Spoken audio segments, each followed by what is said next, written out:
Now it's time for today's focus on the programme. And from 1972 until 1993, more than 300 tonnes of chlordecone was sprayed on Guadeloupe and Martinique's banana plantations. Now it is a highly toxic pesticide, and even though it is 25 years now since farmers stopped using it, it's still generating a health and environmental crisis in the French West Indies. Today, the two islands have the highest rate of prostate cancers in the world, and premature births there are 4 times higher than the national average. Well, our correspondents Edward Hayward and Celine White report.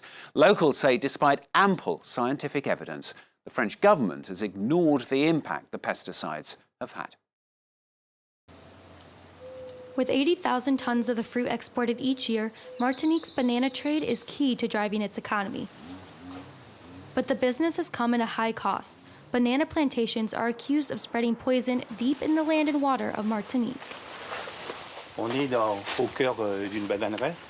We're in the middle of a banana plantation where they've been using an organochlorine pesticide called chlordecone since 1972. It's an ecological catastrophe and a health disaster because 92% of the population has been shown to have traces of chlordecone in their bloodstream. Louis Boutrin, a lawyer from Martinique, was the first person to link the toxicity of chlordecone to the effect it was having on people's health. As early as 2007, he exposed the slow poisoning of Martinique's human population.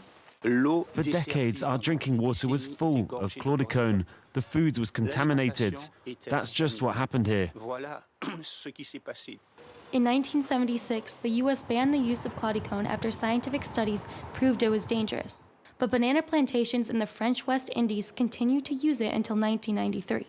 The authorities' lack of action had serious consequences for the population. According to a study from the French Institute of Health, years of exposure to chlordecone have increased the number of prostate cancer patients on the island. Martinique currently has one of the highest number of prostate cancer cases in the world. I was a farmer at the Casa Polo plantation, and I developed cancer because of the level of chlordecone in my blood. Francois Veillon is one of the 10,000 farmers who worked without any protection on the banana plantation for years.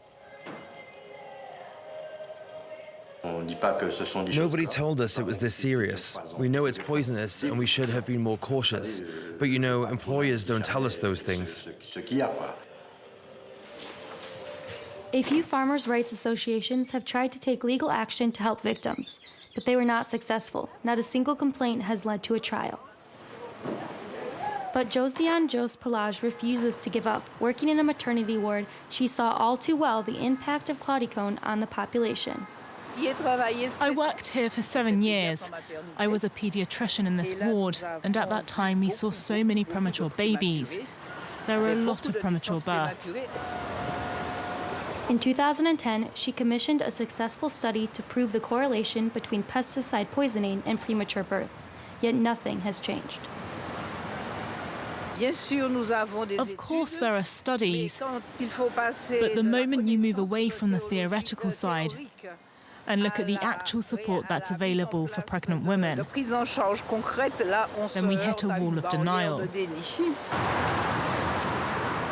Currently, the government does not ensure health support for pregnant women poisoned by chlordecone, even though it has been proven that the pesticide has contaminated a part of the food chain in Martinique, including the seafood. Fishing has been banned in 33% of Martinique's coastal waters because of chlordecone pollution. This has had catastrophic consequences for the local fishermen. Fishing is banned all across this area. A lot of older fishermen now suffer from depression, and many young people were unable to develop their activity. There have been many tragedies because there's a family context to this. And when there was some support from the state, it was so pitiful that many were not able to keep on working properly. In an effort to help fishermen diversify their activity, the French government launched the third chlordecone plan in 2014. But of the €1.5 million allocated, only 50 fishermen out of a total of 506 were able to receive help. People need to know every time they eat a banana in France or anywhere else in the world that bananas kill. They've killed in Martinique, and we're still under the diktat of the banana here. There is currently no effective way to get rid of the chlordecone from the soil.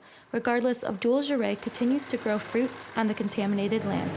He is part of the new strategy to encourage fruit exports, the Zero Chlordecone label, introduced by the Regional Natural Park of Martinique.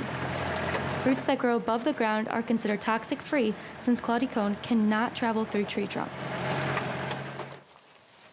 The plants that I grow don't contain any traces of chlordecone, and several laboratories have confirmed this. It is possible for us to get our act together, and it is my earnest wish that we ensure that future generations are guaranteed products that won't damage their health. A state visit by President Emmanuel Macron in September 2018 has raised the hope of Martinique's farmers. For the first time, a French president has publicly acknowledged chlordecone poisoning in the French West Indies, and he has asked for a report to explain the magnitude of the contamination. If no viable solution is found soon, Martinique's land will stay soiled by this poisonous pesticide for centuries to come.